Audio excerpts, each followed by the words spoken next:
Whether you're a seasoned investor, just getting started, or maybe somewhere in between, I see people make the same 5 mistakes within their portfolios. I'm a certified financial professional working with serial entrepreneurs and small business owners, and they too are prone to making these mistakes.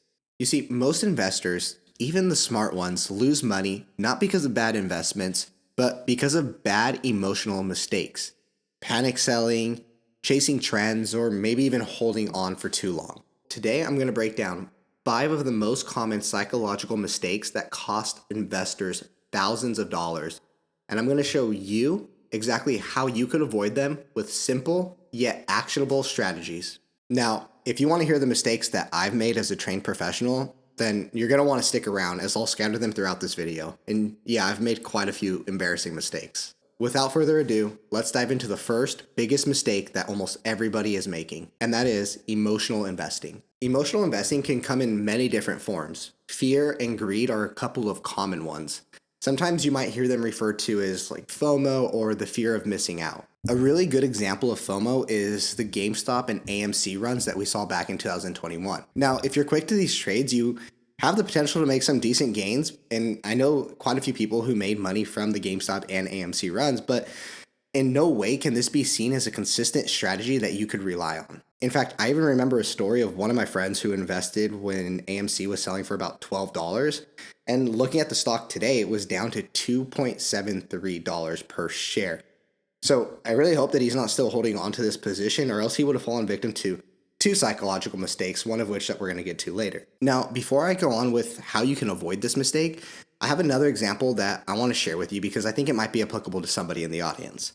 And this is what we call holding on to your darlings. Sometimes you'll accrue a position that does so well for you that it continues to grow. For example, I once worked with someone who was gifted Apple stock as a graduation gift. Eventually, that position turned into $500,000 and took up about 60% of their entire portfolio. Now, obviously, this is a really good problem to have, but it can actually quickly turn into a pretty fatal one because it's not difficult to find examples of companies who were once darlings that have become a shell of themselves today. Let's look at Xerox, for example. Nearly 15 years of consistent growth before tumbling in late 1999. BlackBerry, AIG are 2 other examples of this. Just remember that stocks can fall quicker than they rise sometimes, and that's why it's important to detach emotionally and start thinking strategically. So what's something that we can do to help solve this issue? Well, it's important to recognize your emotional triggers before making any investment decision. And one way that I've heard a lot of people doing this is by keeping what we call an investment journal. Now, on a side note, if you're thinking about investing in individual stocks, then you probably want to start to formulate an investment thesis for each stock that you choose. And if you're creating these investment theses, then a bias check or a feelings check can be a very beneficial part to include in one. In addition, understand the options that are available to you should you find yourself in the fortunate position of having $500,000 in something like Apple stock. As for FOMO, sometimes you can avoid it altogether, but for some people, they really need to scratch that itch. So, if this is you, consider carving out just a very small portion of your portfolio and using that to learn lessons, have some fun, and scratch that itch. Just make sure that you separate your fun money with your real money if you decide to do this. So thankfully, I haven't fallen victim to this too much, but in 2021, I put $100 into a meme coin, and honestly, I can't tell you the name of it because I just don't remember, but last time I checked, my initial $100 that I gambled was now down to 14 cents. As a financial professional, that's actually very embarrassing to admit, but it happened. Anyways, let's move on to confirmation bias. So confirmation bias means that you're only seeking information that supports your current beliefs and that you're pretty much missing all of the warning signs that everybody else is throwing at you. So one of the ways that I've seen this happen even to professionals is with analyst reports. So for example, at my old job, we used this system called Thomas Reuters and Morningstar. And whenever the 2 reports, so both of them would give out like a rating per stock. And whenever those 2 reports would line up, that was pretty much good enough for our lead investor. So at this point, they would just quickly make stock recommendations based on this information alone. Now, if you've ever had access to these tools, you'll know that it's not really that difficult to find 5-star companies. In fact, you can just filter for the best companies by how many stars they were rated. And by doing this, you can easily build 5-star portfolios that do absolutely horrible. So this actually happened to me too when I was researching a company called Cricket.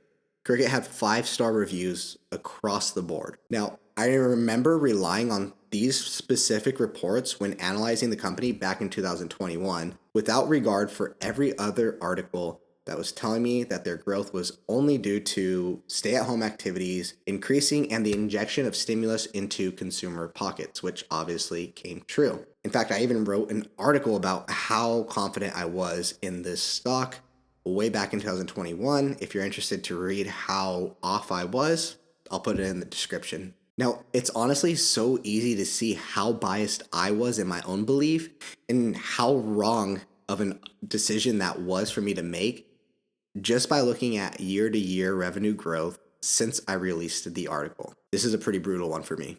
So now we need solution 2.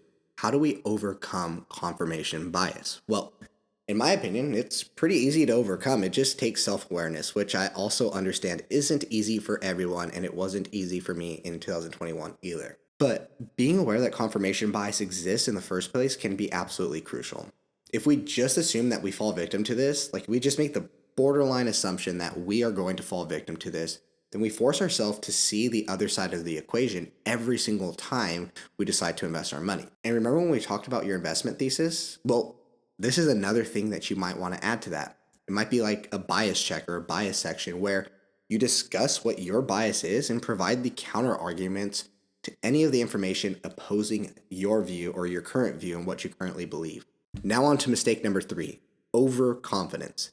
This is thinking that you can time the market or even beat the pros, and trust me, you can't. These are 2 common overconfident positions that I see all the time. Honestly, you might even deal with it too. You might hear people say like, oh, I'm going to invest X amount of dollars when the market drops by 2%, 5%, or even I'm going to get back into the market once it recovers. And what a blanket quote that is. Because how do we even know when it's going to recover? The truth of the matter is we don't. And when people say this, I like to show them this chart by JP Morgan Asset Management. So the chart that you're looking at here shows annualized performance of a $10,000 investment dating back from March 2005 all the way through March 2025. So you can see if you stayed fully invested that entire time, you would have earned on average 10.2%. If you only missed the 10 best days, you would have been down to 6%. Now, if you miss the 20 best days, down to 3.3%. And if you miss the 30 best days, well, then that annualized return would have only been 1.2%. Now, the quote here also speaks numbers. It says, it's always darkest right before dawn. 7 of the best 10 days occurred within 15 days of the 10 worst days. Now, that might sound a little confusing to you, but let me show you. I have another chart. I'm like the chart guy. I have another chart to show you which demonstrates this, so that way you can see it in chart format if you're a visual learner. So you can see in this chart at the very top, back in 2008, we have October 9th and October 13th. Well, on October 9th of 2008, we saw a decrease of 7.62%. If you go back just a couple of weeks prior, we saw a negative 8.81% day.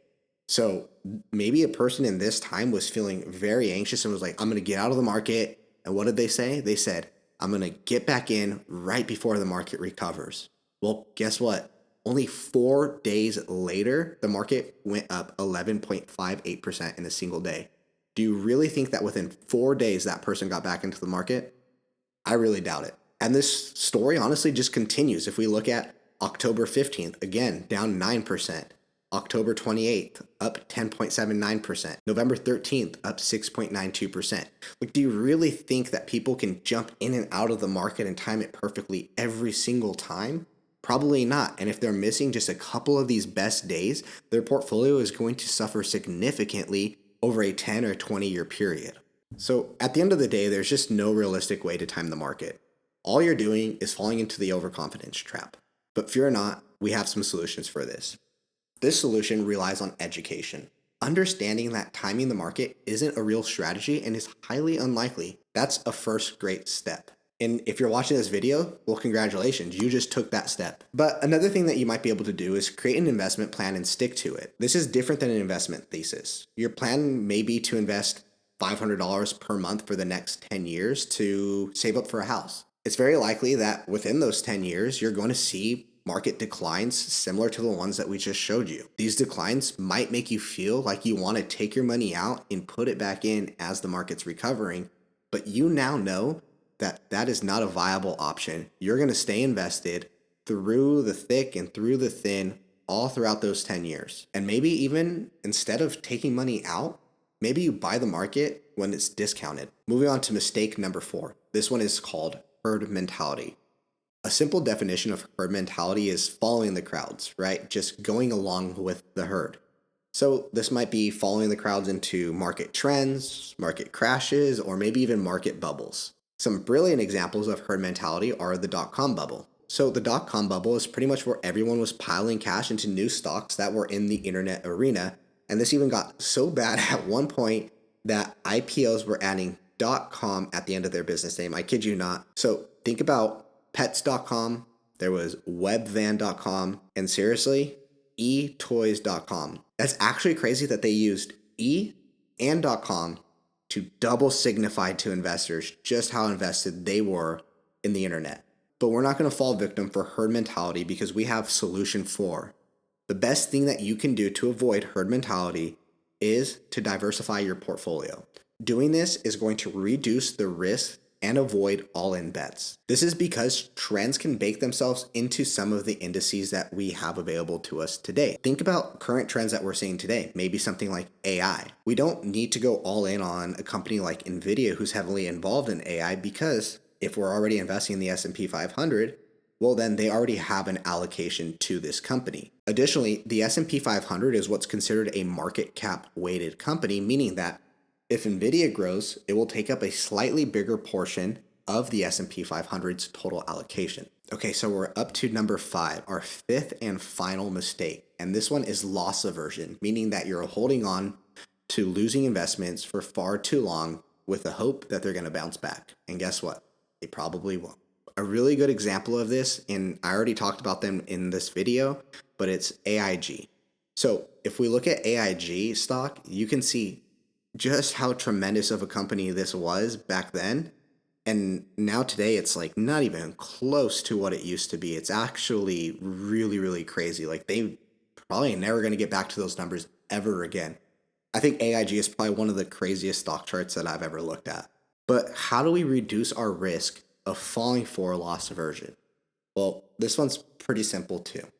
We're going to regularly review your portfolio with either a trusted advisor or maybe even a trusted friend to make sure to keep you accountable. So if that friend or if that advisor sees positions in your portfolio that are taking massive losses that you've been holding for a long time and clearly have no signs of being able to recover the losses that you've already had, well, then they're going to call you out on that. Another one is back to that investment thesis. If the stock gets away from what you thought it was going to do, well, then that's probably a good time to cut your loss. Now, honestly, there's even some benefits to being able to cope with the losses or cope with the understanding that this company that you had invested in is not doing what you wanted it to, and thereby you're going to, cut it out of your portfolio. And that's actually called tax loss harvesting. So if you have maybe like a $5,000 loss in a company, well, taking that $5,000 loss, you can actually use some of that loss on your tax return to, decrease your total tax bill for the year. Additionally, if you're taking a look at it at the end of the year, maybe you've had some gains earlier in the year. Maybe you've sold positions that accrued, $10,000 worth of capital gains. Well, if you take maybe like a $5,000 or a $10,000 loss, you can actually cancel the gain out. If you took a $10,000 loss and you had a $10,000 gain, they can actually cancel each other out so you don't have to pay the $10,000 capital gain. Okay, so by understanding and avoiding these 5 psychological mistakes, you'll protect your money, make smarter decisions, and more confident investments. Imagine investing with less stress, more clarity, and seeing your wealth grow steadily over time. If you've made it this far, you're clearly interested in investing. Let's just make sure that you're doing it for the right reasons. Take a look at this video and make sure that you're on the right path. Thank you for watching, and remember that this video is for educational purposes only and not financial advice.